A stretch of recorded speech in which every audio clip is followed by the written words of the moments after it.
In today's video, I'm in Yemen, uncovering why this country is on the edge of a collapse. Breaking news out of Yemen, where Houthi rebels have claimed responsibility for an attack. U.S. bombers striking Iran-backed Houthis in Yemen. I'll be finishing the journey to the port city of Mukala. I'll be speaking to women about life in what's been called the worst place in the world to be a woman, and experiencing the local culture by buying khat, the addictive leaf that so many Yemenis rely on. Let's dive into the heart of Yemen's struggles and stories. Welcome guys to Wadi Dawan, and look at this. This has got to be one of the most insane views I've seen, and there's obviously no tourists here, but this is a hotel that we're staying at.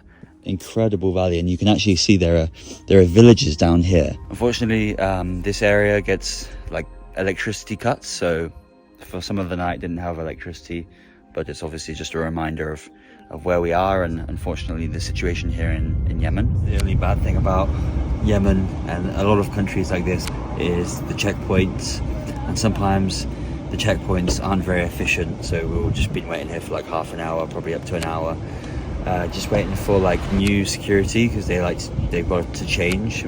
These old security guys are going, and then we'll get new security. Just these things that happen. It's life. One thing that was clear to me so far in Yemen was how badly the women were treated, and statistically Yemen is the worst place in the world to be a woman. Usually women hate to be on camera in Muslim countries, however I met some women who were very open and happy for me to ask them some questions about what life was like here. So we've met these lovely ladies who are answering my questions. Actually, the women here are very happy to be on camera. I think if you are able to give them money, but they're actually widows from North Yemen. So sorry, could I ask some of the questions again? So like, what's the biggest problems right now for you, and what's the solutions?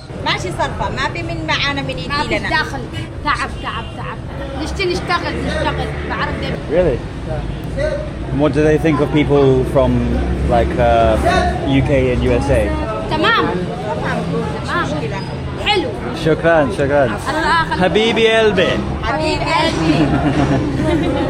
and احلى روح معك روح معك يلا بلادك كله بلاده. I want to come with you to your country. She's a widow. شكرا. Inshallah. What should the government do to help them? It doesn't reach them. Okay. Shukran. So for anyone watching who doesn't know anything about Islam, about Muslim countries, you might be wondering why the women are wearing the burqa. Obviously people wear the hijab, but the burqa is quite extreme because you cannot see any of the woman. The burqa is protecting the body of the woman, not to be attracted from seduction. Yeah. And what about for men? Is it okay you cannot show your above your knees? Above your knees, no. So no shorts? This is forbidden also. Okay, so that's why when you come to Yemen, you're not allowed to wear shorts, but face is okay, obviously. Yeah, that's interesting. 6% of women are engaged in the workforce, and over 50% of Yemeni girls are married before the age of 18. But why is this? Yemen has deeply rooted patriarchal traditions where men are viewed as the primary decision makers in the family and society. Yemen's legal system is heavily influenced by Sharia law, which often discriminates against women. The conflict has destroyed infrastructure, including schools and healthcare facilities, making it even harder for women to access education, healthcare, and job opportunities. I noticed how welcoming and kind everyone was in Yemen despite the poor conditions that they were going through. And as I was walking through the streets of Wadi Dawan, I was stopped by two men who were curious about me and wanted to practice their English. I'm in Britannia. Britannia? Yeah. Where is in Britain? Birmingham. Birmingham. What is your name? Harry. And you? I am Khalid. And the Hazza. Your English is tamam. Tamam. Yeah. How is I am studying English very good. Welcome in Sayla. This is town of history, and this is امرؤ القيس honorary. أنا مبسوط بيمن. How is Yemen? Welcome our home. Come on, give you some coffee, some tea. Shukran. We are going to the hotel. يلا مشينا عبر. How is Yemen? Yemen is good? It's good, but Yeah. this أنت مبسوط؟ الحمد لله. الحمد لله. الحمد لله. مبسوط؟ ايوه كل. Yeah. What's your... No tourism here. لا. We are Muslimin. Ah. We are Muslim, no tourism. Tourism not Muslim. Inshallah. Tourism not Muslim. We are Muslim. We love any people. Good. Rich, American. Good. But we are against the wars. Against the wars. Against. Anywhere. Anywhere. No war. And what happened in Gaza? I against what happened in Gaza by Israel. Yeah. And I want the world stop this kill civilians. Yeah. Okay. Inshallah. That was his message, and then they're gonna go. They come and they go. Habibi Elbe. Okay. About half the people I encountered in Yemen were usually chewing this strange plant called khat, a stimulant plant whose leaves are chewed for their mild euphoric effects. So we headed to the local khat market to see if we could get some. I'm in Yemen and I'm looking for some khat. Khat is the addictive drug that people take. They chew it. It's like a plant. They chew it and it makes them high, gives them energy. It's like 10 coffees. Assalamu alaikum. Anabedi khat. Khat? Oh, here it is, the Katir Khat. So it's like 30,000 for this cat. This is good quality cat. We want the good quality cat. There's good and bad quality. And yeah, so these guys make decent money. They all want me to look at their cat. This is the best cat. Oh wow, oh, that looks clean.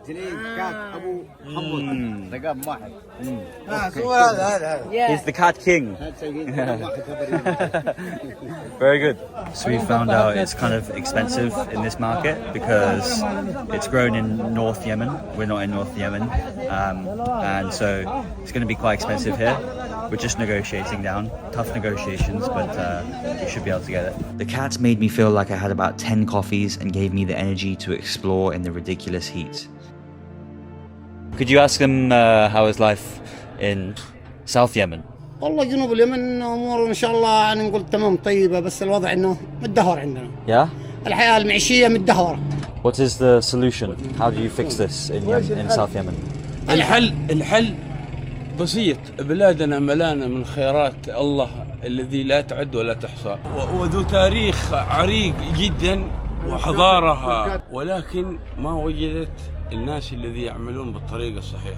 What is your message to people about Yemen? What do you want to tell the world? العالم انه نقول انظروا الينا وشوفوا نحن الشعب اليمني شعب كحيان ليس لديه اي شيء غير الله. الحمد لله. اما الحكومات شكرا. شرفنا حبيبي. See, whenever I'm walking, these guys just come out of nowhere on the bike and they're like, hey, he's got a camera, let's go speak to him. And it's like they stop whatever they're doing to come and speak to me and they just say, hey, what's your favorite football team? It's not many places actually where people are this confident. Maybe India, they come up to the camera, but usually they're very shy. Shukran. Oh, it's Liverpool. I right? Yalla. I think he's saying, do you want to ride on my donkey? You are Mohammed Salah? Ubud. Ubud. What's the شو اسمك? Donkey. They don't have a name. Okay, yalla. Yalla.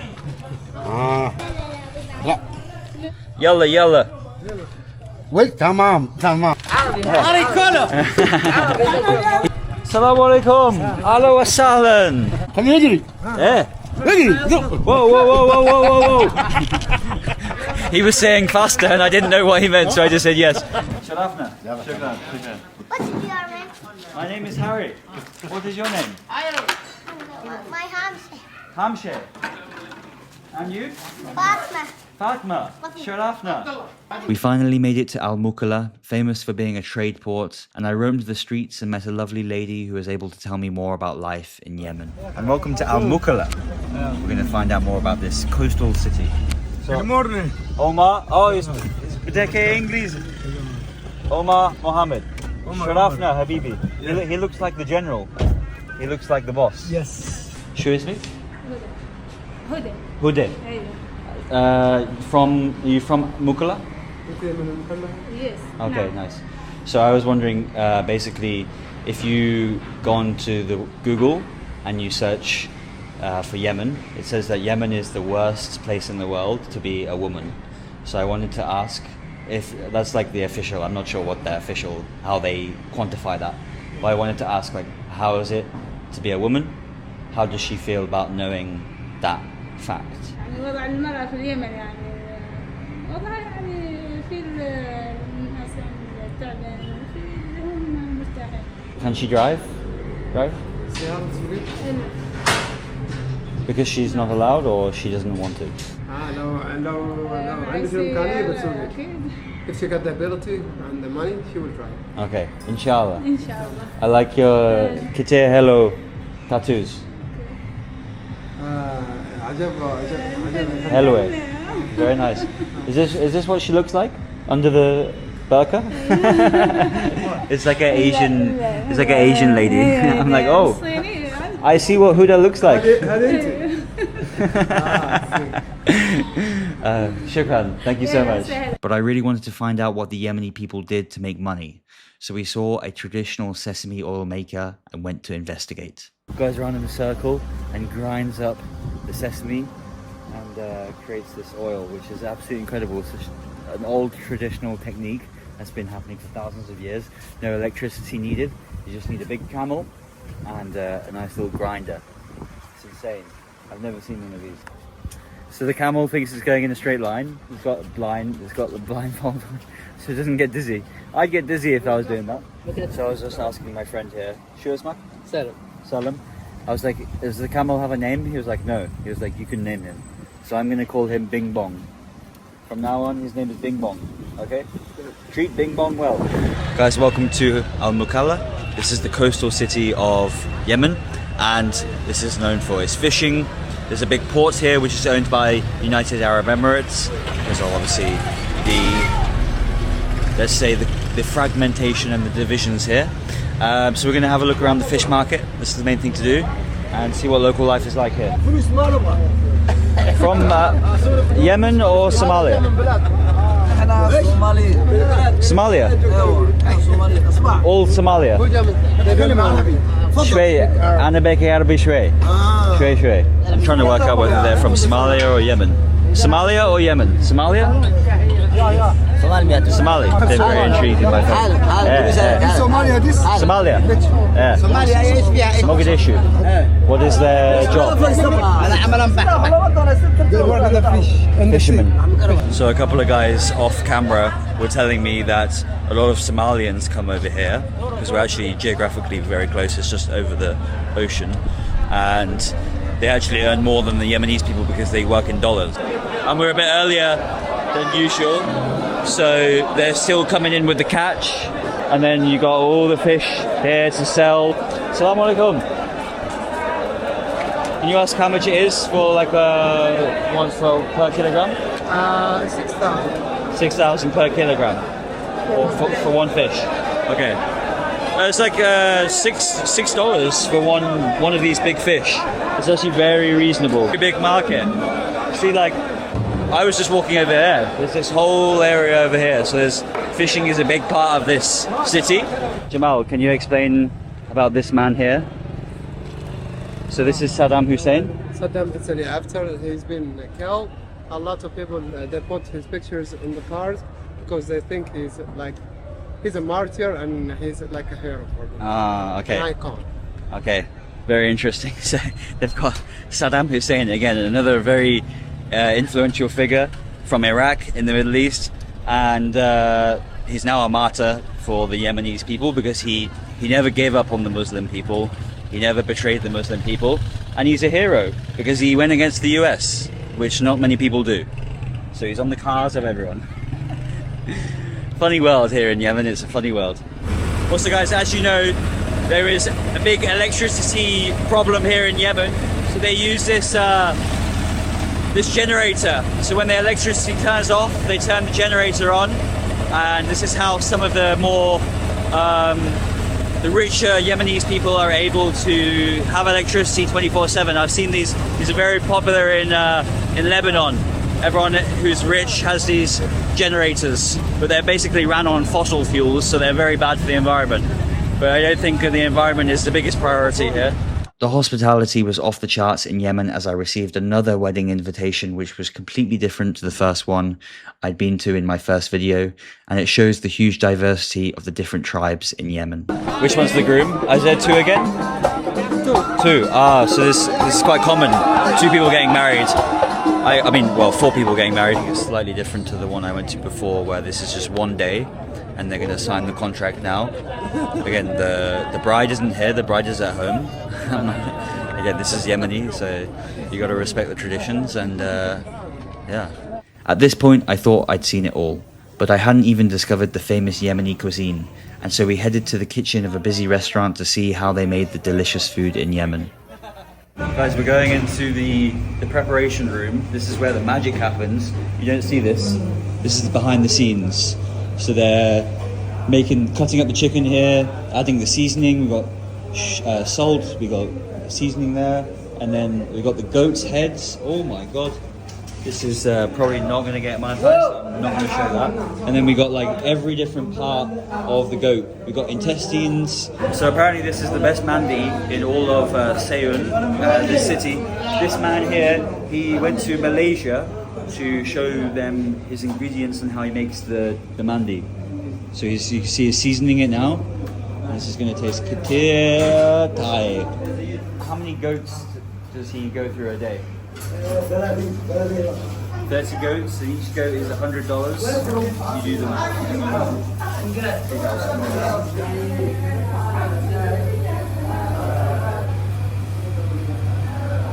This is how they cook mendi, guys. They're going to cook it outside in this stone. This is incredible. Wow. So we're just out in the middle. We're behind the restaurant and they're cooking this mendi, and you can see it's like very nice barbecue. Cooked to perfection. There we go. Wow. So this one's done. You can't taste, friend. Oh, it's good. What? Hot. Assalamu alaikum. Wa alaikum salam. Where from you? Where from you? I'm in Yemen. Please. I'm from this one. Dublin, Ireland. Dublin. Britannia. Britannia. And Debra, Manchester, Dublin. Birmingham. Birmingham. Welcome. Yeah, shukran. This random man came up to me and he was like, hey, where are you from? Point on the map. This is the mandi. This is some of the best meat I think I've ever tried in my life. They cook the rice in these big containers. This is a proper operation. You can see they're feeding thousands of people. It's like a conveyor belt. They got to keep going. People coming in all the time. So it's a bit mad. They're doing very well. This is some of the best meat I have tried on all of my travels. Just the way they cook it. It's slow, tender. Things were about to get interesting as I got invited for tea by a random stranger who was obsessed with England for some reason. Yeah. Ya salam. Country are you from? I'm in Britannia. Yes, Britannia, mother world. But Yemen, North Yemen is It's bad. very tired us. This is South. This is not Yemen. Not Yemen? South Arabia. South Arabia. Before On Jed? 60 years, England, Britannia, here. Oh. In Aden, you know. This is South Arabian. You have 4 British cars. 5. And other one. Shukran, shukran. Dear time. What does it need to happen in Yemen? What needs to happen for there to be more tourists? The problem is from Sana'a. Yeah. See you again. Habibi. Good luck, huh? Yitik al Thafia. Traveling to Yemen was a transformative experience. Without being too dramatic, I feel like I see the world differently now. I am forever grateful to have water, electricity, food, and a clean bed. What is your hope for the future of Yemen? Do you think it's a good future or a bad future? Well, we hope that the people realize where their interest is, like to get united all together so that can Yemen rise again. Yeah. But I want to emphasize the resilience and the hope of the Yemeni people despite the harsh conditions. I met some incredible people in Yemen. Thank you for watching, and I'll see you in the next video.